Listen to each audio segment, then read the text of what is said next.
Setelah para sahabat itu paham dengan ini, nah, kemudian la ilaha illallah itu paham. Orang Arab dulu itu, jadi walaupun bukan masuk Islamnya, bukan sudah Muslimnya, orang kafir jahiliyah kalau sudah ada kalimat la ilaha illallah sudah paham. Modelnya seperti itu. Jadi tidak berlaku ilah-ilah mereka. Jadi la ilaha, tidak ada ilah illallah, ilah kecuali adalah Allah. Nah, ditolak. Artinya begini, kalau kita sudah sering membaca dua kalimat syahadat la ilaha illallah, itu kalau dirinciin, la itu kalimat nafi, la itu kalimat penolakan, ilaha itu Tuhan. Tuhan ada di situ banyak CS-nya, ada ilaha tadi, tauhid, andada dan arbabah itu. Ditolak itu. Ilah isbatnya, penetapan. Allahu yang ditetapkan. Jadi la ilah, tidak ada ilah. Jadi kalau kafir jahiliyah, kafir musyrik dulu, kalau ada orang sudah membaca la ilah, tidak ada ilah. Jadi dianggap Tuhan-Tuhan mereka yang mereka jadikan sebagai wasilah untuk mendekatkan diri kepada Allah, berhala itu dianggap tidak berlaku. Ngamuk orang kafir jahiliyah itu, kafir musyrik itu. Kenapa? Jadi orang-orang yang mengikuti Muhammad itu sudah semakin banyak. Jadi Tuhan kita semakin tidak dipakai sudah. Yang dipakai hanya Tuhan Allah saja. Nah, mereka kafir jahiliyah di samping Tuhan Allah memakai Allah, pakai Tuhan menurut nafsunya. Nah, inilah yang dikatakan oleh Nabi yang hadis yang tadi saya bacakan itu. Jadi la yu'minu ahadukum hatta yakuna hawahu taba'an lima ji'tu bihi. Jadi enggak sempurna iman ahadukum, salah seorang di antara kalian itu, hatta sampai yakuna hawahu, hawa nafsunya, taba'an mengikuti apa yang aku bawa, yaitu mengikuti Al-Quran dan As-Sunnah. Jadi bahkan hadis ini sampai ada yang menerjemahkan la yu'minu, tidak beriman sama sekali kalau masih hawa nafsunya itu tidak mengikuti yang dibawa oleh Rasulullah, mengikuti Al-Quran dan Sunnah. Sampai sejauh itu. Nah, saking pentingnya misi yang dibawa oleh Allah itu. Coba bayangkan berapa Rasul dari dulu sampai Khatamul Anbiya, penutup para nabi sebagai Rasul ini. Misinya satu, la ilaha illallah. Tetapi ingat, pada tiap-tiap Rasul yang diutus itu mesti dimusuhi, termasuk Al-Habib Muhammad Rasulullah SAW dan pengikut-pengikutnya. Ya, saya ambilkan contoh gini.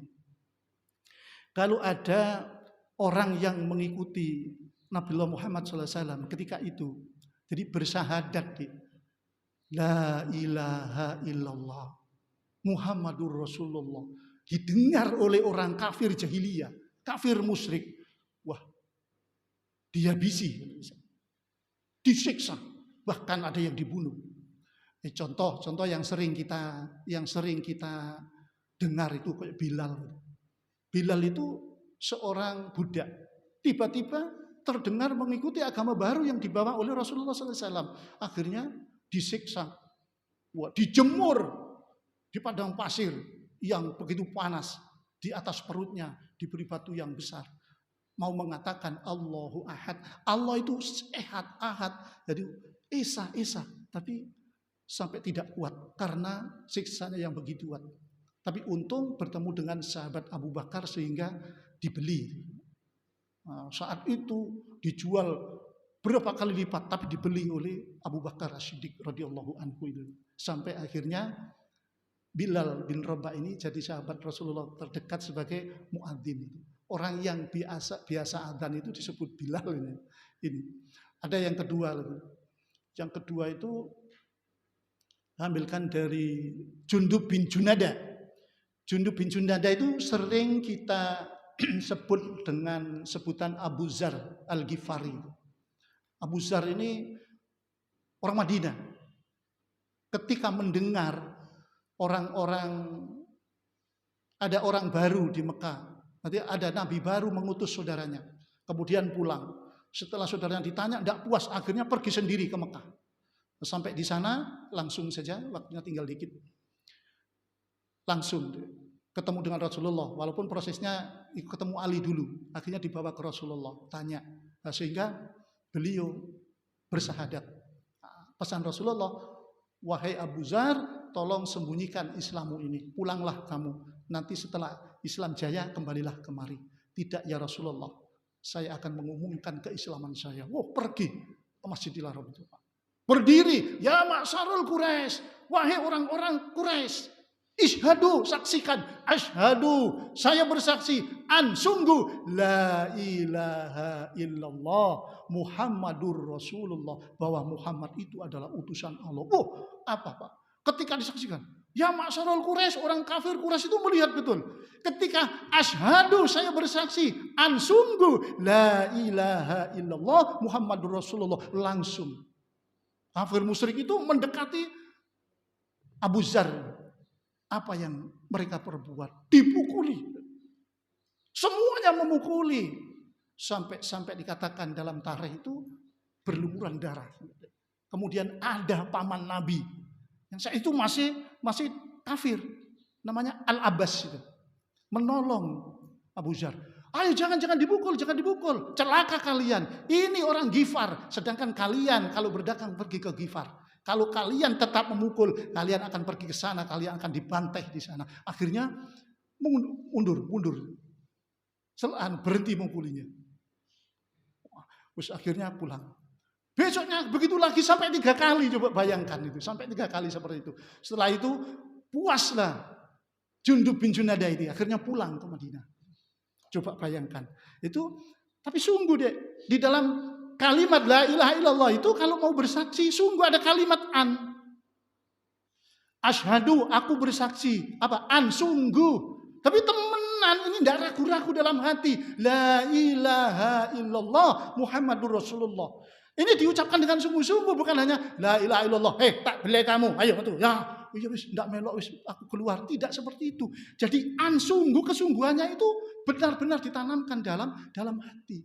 Coba saya ambilkan contoh yang terakhir ini yang ngeri saya itu. Saya melihat itu sampai tidak tega. Namanya Asma binti Nasir. Ini seorang perempuan. Itu sudah bersahadat, didengar oleh kepala sukunya. Setelah didengar oleh kepala suku, akhirnya dipanggil. Setelah dipanggil, apakah benar Asma kamu sudah mengikuti agama yang dibawa oleh Muhammad? Iya, benar. Nah, sekarang begini aja, sudah kamu keluar dari agama baru, ayo kembali ke agama nenek moyang kita. Kalau tidak, kamu akan disiksa oleh banyak orang. Sudah biarkan.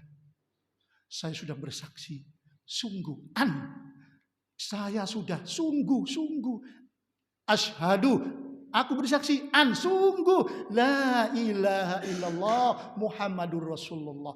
Tertanam dalam hati saya kesungguhan yang tidak bisa saya pudarkan, bahwa tidak ada ilah kecuali Allah.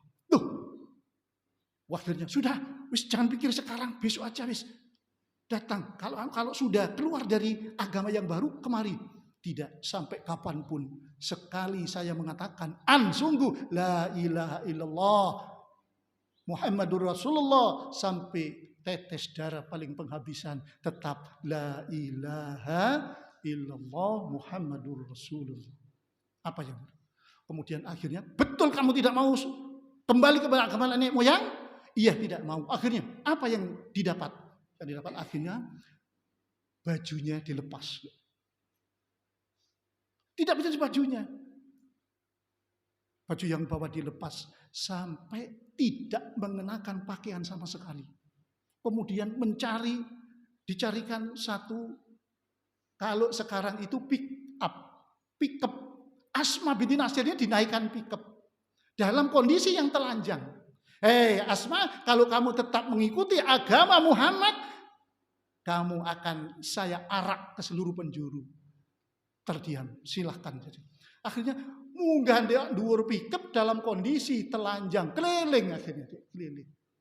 Loh, anak-anak yang seusia sampean tuh seneng, waduh delok seneng gini saja. Wis banyak orang yang tidak mau mengikuti. Wah, guyu anak-anak ini wis usia ini. Banyak yang lain takut kalau mengikuti.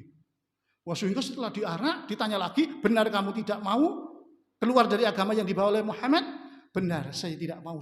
Saya ada kalimat sungguh dalam hati saya sudah tidak bisa dipudari. Kemudian apa yang dicarikan beberapa kuda. Kuda itu diberi rantai. Satu rantai diikatkan pada satu kaki milik Asma binti Nasir. Kuda itu mungkin dihadapkan ke selatan. Yang beberapa kuda ini ada rantai diikatkan pada satu kakinya yang lain. Kemudian beberapa kuda ini dilarikan dengan arah yang berlawanan. Seret. Gimana? Apa yang terjadi?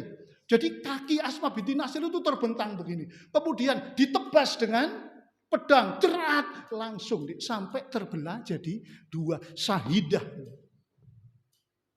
Jadi dulu ketika membaca La ilaha illallah Muhammadur Rasulullah, taruhannya adalah nyawa. Kalau sekarang enggak usah susah. Sekarang orang baca la ilaha illallah, la ilaha illallah, la ilaha illallah, sampean dapat makan, dapat minum.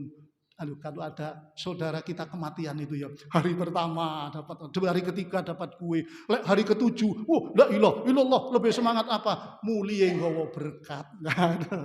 Iya kan? Enggak usah susah sudah. Ini zaman dulu. Sekarang ayo tauhid ini kita dalami supaya ibadah kita itu benar-benar diterima di sisi Allah. Jadi kita akan bahagia di sisi Allah, tidak menyesal seperti yang dikisahkan dalam sebuah ayat ini. Waktunya sudah lebih.